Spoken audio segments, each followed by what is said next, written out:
എല്ലാവരും ടോക്സിക് റിലേഷൻഷിപ്പിനെ കുറിച്ച് കേട്ടിട്ടുണ്ടാവും. പക്ഷേ നിങ്ങളൊരു ടോക്സിക് പേഴ്സണാലിറ്റി ആണോ അല്ലയോ എന്ന് നിങ്ങൾക്ക് തിരിച്ചറിയാൻ കഴിയുന്നുട്ടോ.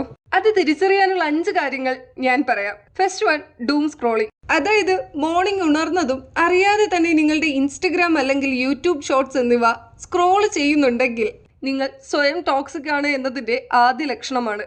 റെഗുലറായി ഫിസിക്കൽ എക്സസൈസ് അല്ലെങ്കിൽ വല്ല ആക്ടിവിറ്റിയിലോ ഏർപ്പെടാൻ കഴിയാതെ വരികയും നിങ്ങളുടെ ശരീരത്തിന്റെ മൂവ്മെന്റ് തീരെ ഇല്ലാതാവുകയും ചെയ്യുന്നത് നിങ്ങൾ സ്വയം ടോക്സിക് ആവുന്നതിന്റെ രണ്ടാമത്തെ ലക്ഷണമാണ്. തേർഡ് വൺ ആണ് ക്രിറ്റിക്കൽ ഇന്നർ വോയിസസ്. അതായത് നിങ്ങൾ യോഗ്യനല്ലെന്നോ ശക്തമായ വിമർശനാത്മകമായ നെഗറ്റിവിറ്റി തോട്ട്സ് ഉണ്ടെന്നോ നിങ്ങൾ നിരന്തരം സ്വയം പറയുകയാണെങ്കിൽ നിങ്ങൾ സ്വയം ടോക്സിക് ആവുന്നതിന്റെ സൂചനയാണ്. ഫോർത്ത് വൺ ആണ് ലിവിങ് ഇൻ ദ പാസ്റ്റ്.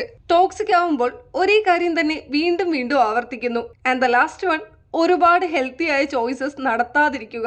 നിങ്ങളുടെ വളർച്ചയെ സഹായിക്കാത്ത ഓരോ ചോയ്സസും നിങ്ങളെ സ്വയം ടോക്സിക് ആക്കുന്നു.